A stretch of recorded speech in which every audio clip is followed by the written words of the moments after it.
Okay, so I think we can start the afternoon. So thank you so much for all of you for sticking with us. You are the real accessibility ninjas that stayed also for the afternoon part. God bless you. Okay, so this morning we had the chance to listen to many presentations. What we're going to do now is to make you speak a bit more. So what we try to do is to find 3 topics, hopefully that can cover the expectations of all of you. That's what we aimed for. So we're going to split into 3 working groups addressing 3 different topics. So again, the goal is to share, just not to be shy. It's really a way we have to speak about the topics that we feel are important overall. So what can you expect from this presentation? I'll start with the last one, which is the one that Christina will be chairing. First of all, you have to choose one of us. So be careful. So one is related with the disproportionate burden and the investment of the publisher to make content accessible.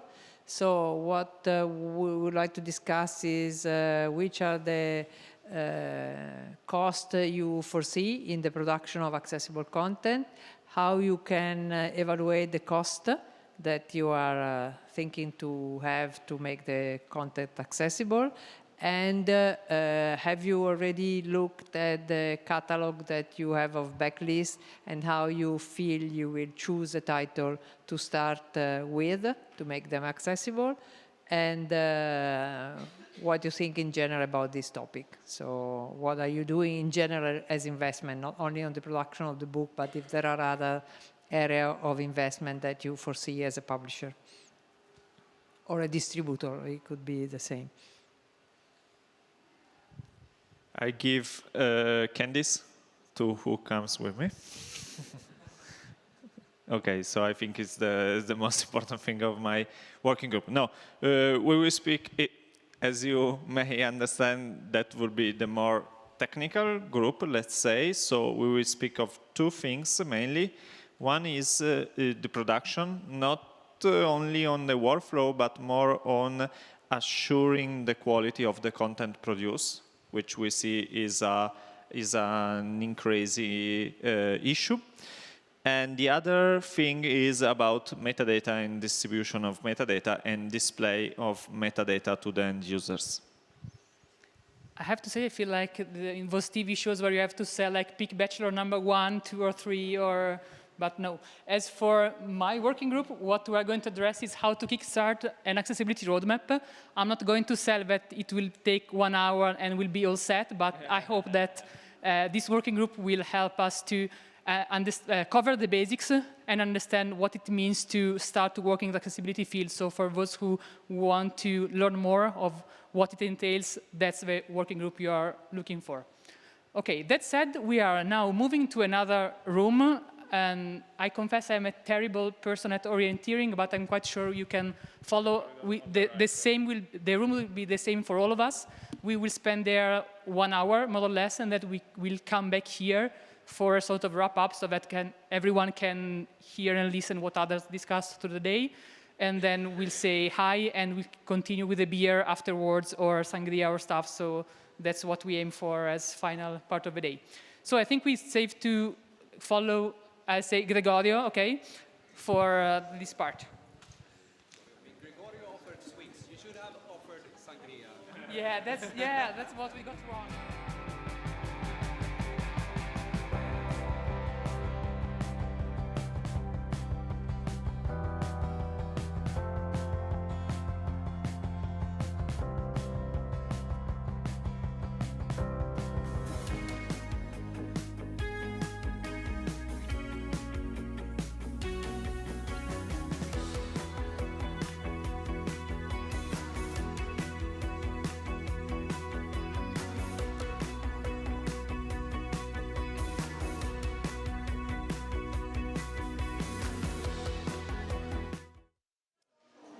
Okay. Wait.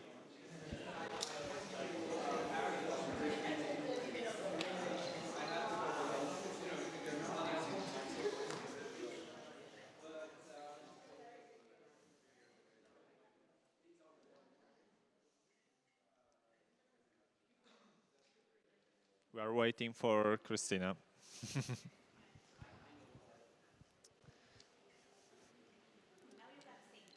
Okay.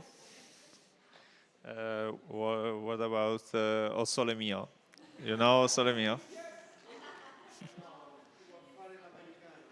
Tu vuoi fare l'americano, americano, americano. Yeah. That's over. Let's wait. Ba-ba-bum. Christina. I'm singing. Please stop. Please stop me. Okay, if you want to start singing, no problem with me. I don't know what. Okay, okay. I think we can start with a clap, like for. No, Gregorio to sing. No, it's better if he sticks to standards and stuff. Okay, Christina, we are waiting for you. Ah, nice. Thank you, Mia, for. I'm really. Nobody in my working group volunteered. Shame on. I know what it feels like. Yeah, we all do. Okay, so first of all, thanks. We are at the final part of this accessibility camp. Before you start going outside, just let me spend a couple of words to say gracias, thank you to a lot of persons here. First of all, to all of you who stayed with us all day long. You really rocked the session today. So thank you very much. Let me say a special thank you to Luis, who is sitting courtside, because I know I harassed him for a whole season, but he made all this possible. He provided a huge location and all the support we needed. So thank you very much for making this possible. Arancia and Libranda for the support. They embraced the event as soon as we proposed it. So thank you so much. I think that I need to say a couple of thank you also to my colleagues. That's what I'm supposed to do. So first of all, to Antonino, that even if he forgot his Braille display at home, I think rocked the first session. You made me, yeah, spend an awful night yesterday, but yeah, I think the dinner is up to you tonight, Antonino. So, but I think your presentation was really good. So thank you so much for breaking the ice this morning. First of all, not Gregorio, but Monica, who is Monica Paidoni is a, yeah. Monica is a publisher and, okay, personal stuff. She's Gregorio's wife. So, and I think she could rock an accessibility session since she heard so many workshop and presentation and training about accessibility. So thank you so much for your help today. And Gregorio, for sure, yeah, thank you, because you, okay, I can say he's my favorite colleague, and he helps with a lot of things. It's not a bad thing also that he's so good with the production and distribution aspects, and he follows all the working groups and provides his guidance in all the works we do. And am I forgetting someone? Okay, yeah, Christina, yeah. It's always difficult to speak about your boss, so I think it's just, I can avoid it, okay. Okay, no, so thank you for being you every time and every step of the way. No, thank you for the support and the guide in those activities. Okay, now we can... No, I will... No, please. We can play like... No, please. No. Before thanking Elisa, I would like to thank who is behind the scenes, so our team of technicians who are super professionals and super prepared, thank you, who are behind that door, and the translators who are translating all day long all those super difficult terms that we are using. So, and then thanks Elisa for organizing all this. Thank you. Thanks. Okay, I know it's almost time to leave, so we'll try to keep it brief. So what happened now in our working group, it was a really nice one because we had different persons with different backgrounds. We had some publishers, Spanish ones, an English one, a couple of persons from LIA, a couple of persons from ONCE, and a student. So we had a different perspective on the theme. So what we try to address is what it takes to start an accessibility journey and which are the challenges and the areas that we need to address. First of all, the main thing is awareness. So first, try to work on that part. So make aware your company, especially we spoke about top management because they are in charge of resources, the economics of the company. So that was the first hint. But overall, the thing was try to understand how we can develop a culture of accessibility. So we stressed quite often that it's not just a matter of the technical department, but it's also a matter for the editors and the editorial part. So for sure, awareness and building on that. Advocacy also and finding champions for accessibility. We try to spy also on other sectors and seeing that others sometimes try to emulate what others are doing. So if they see that someone is working in the accessibility field, they may copy just because it's a sort of good practice. So we have good example of that also in Italy with other institutions. For sure, we spoke about the resources and the persons. It was nice to have also in this very place a student, so someone who is about to embark in the work environment. So getting to understand that publishing is a very diverse and provides very different opportunities. So, and accessibility is for sure a field where persons with a technological background as well as an editorial one can contribute properly to the theme. Another aspect that we addressed was contracts, a very nice one in terms of trying to have persons on board. We spoke about contracts for authors, so where accessibility is one thing, for example, as for providing image description, alt text and extended ones, and also for vendors. So if you outsource part of your production, having a clause saying that accessibility is mandatory is for sure a good practice that works very well. We spoke about workflows. For sure, we didn't have the time necessary to explode this kind of topic, but for sure we all agreed that this is the starting point where to build on. We spoke about tools, and we didn't lose an occasion to speak not very well about Adobe. I think it's something that came out also in other working groups. And another thing we spoke about was cost. So we are eager to say what was discussed in the working group about that part.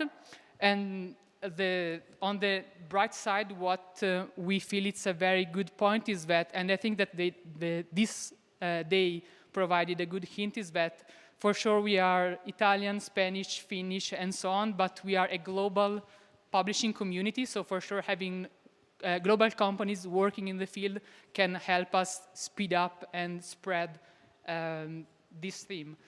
We had also a very specific conversation about braille displays, but I leave it to the expert on the matter. So I'm eager to listen to what you other discussed.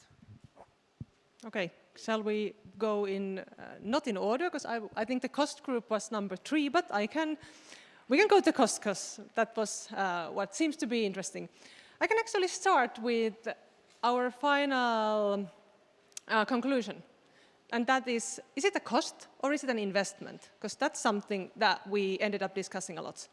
In many cases, the reason that there seems to be costs in making publications accessible, born accessible, and also when converting older titles accessible, it's because there has been some investment that hasn't been made.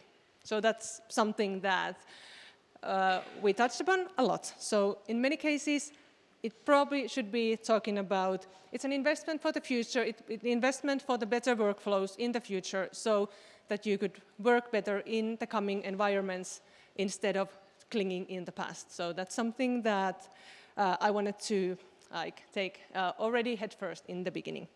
But of course, we discussed a lot of differences between different countries. They were represented. I'm from Finland. There were Netherlands, Germany, and from the south, Italy, France, and Spain. So quite a collection of different countries, different cultures, and different ways of doing things. Differences, there were big differences, different approaches, but also a lot of similarities. A lot of shared worries, and also a lot of questions, especially for the European Commission. So that's something that probably will come up with every group. What do you mean with disproportionate burden? When can we actually say that now this is something that it's too much for us? We would like to say that this is exception. It's hard to define, and we didn't come up with a final definition for disproportionate burden either. It's case by case, I guess.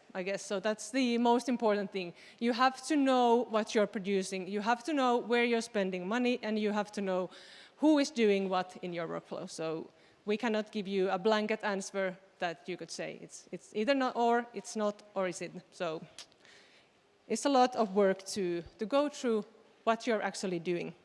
And then we actually talked a lot about what is related in doing the backlist conversion, because that's a hot topic, and it's something that there were different approaches in different EU countries. It's a bit funny, because it should be harmonizing directive. Many countries seem to be having this 5-year window, that if you have ongoing service agreement with your retailer or distributor, then you have actually some extra time to make your old files accessible, or try to find out what to do with them. But then we also found some cost estimates for these conversions. And this is something, again, we cannot give you an exact euro number. The cost estimates come from 0 to even 5,000 euros per title. So it could be anything.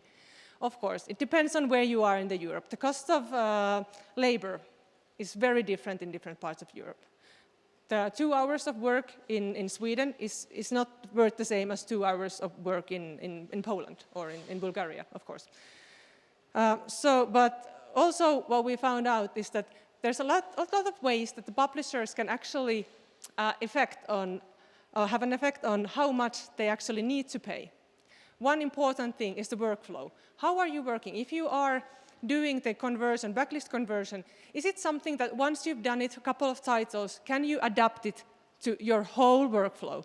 It's so much cheaper to do it that way than title by title without learning the process. The complexity of the titles, of course. Simple novels, crime, detective novels, something like that, only some headings, very easy. Academic titles with a lot of tables, long image descriptions, stuff like that, it will be more expensive, that's sure. And also technical knowledge that you have in your company, and when you recruit people. If you have very little technical knowledge, it's very easy to rob you.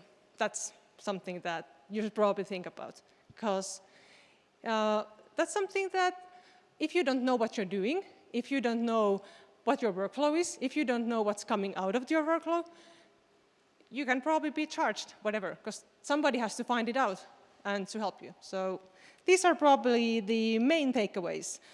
We also shared some links and ways that other organizations, publishers associations have been creating different requirements, guidelines, working groups along these lines. So try to find out your local organizations, associations, and ask for help, because everybody is thinking these same things. Thank you.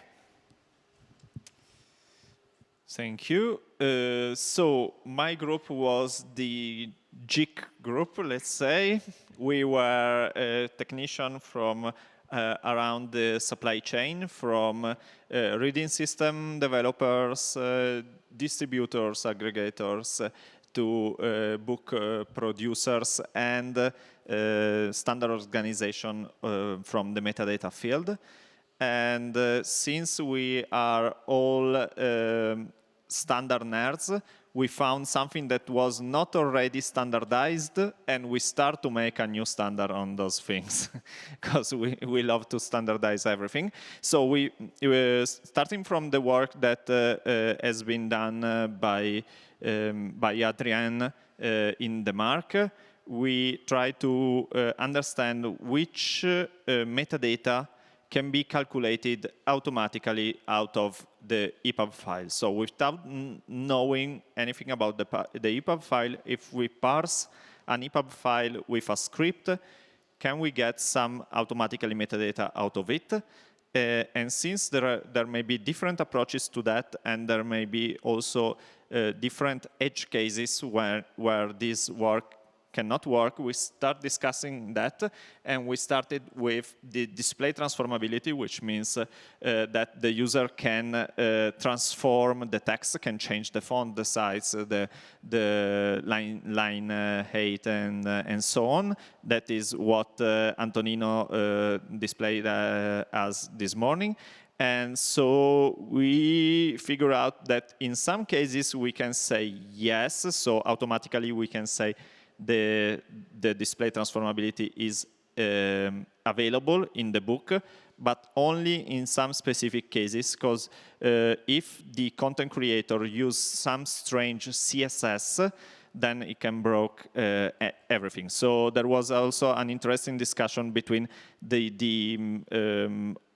office of production of a big publisher telling that they are working on CSS for sometimes forcing things to look great on all systems, and on the other side, reading system developers that told that that is problematic for them.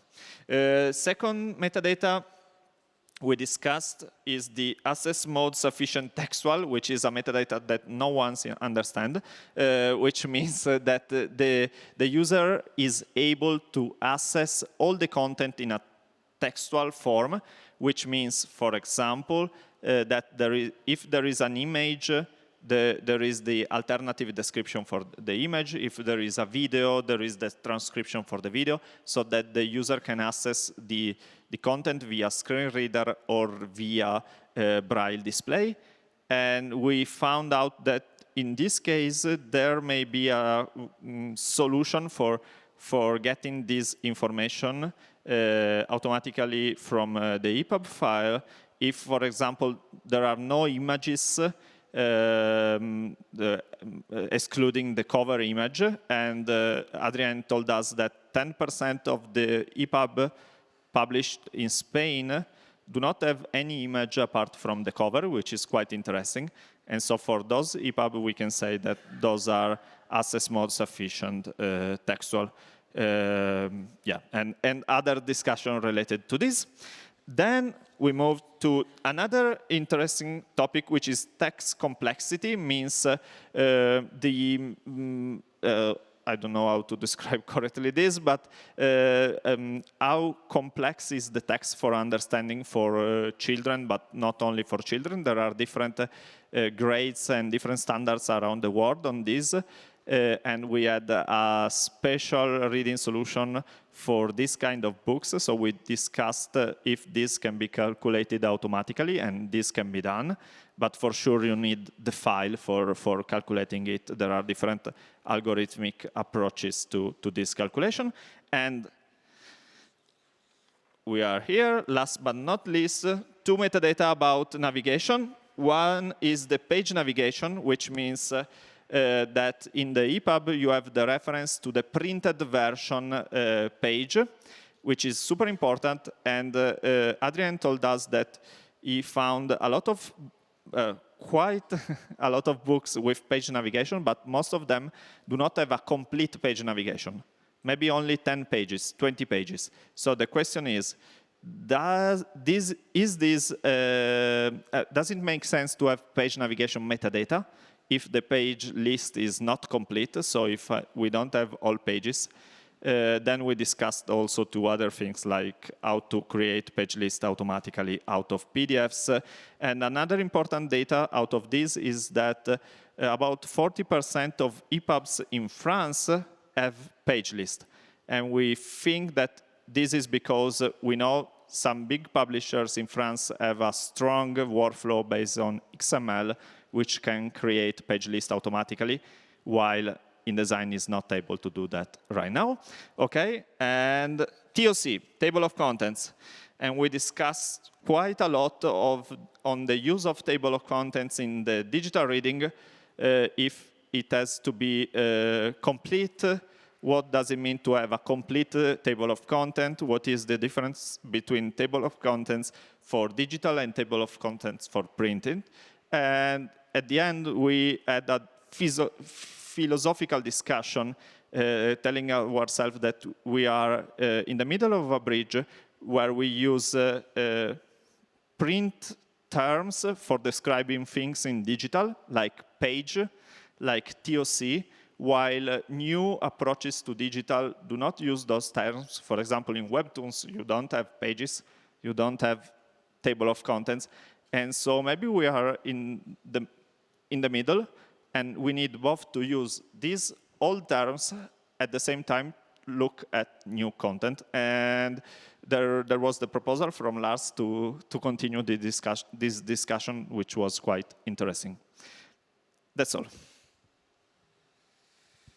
Thank you very much, Mia and Gregorio, and thank you all for staying with us today. I just want to close with sharing what my Secretary General just whispered me just a couple of minutes ago.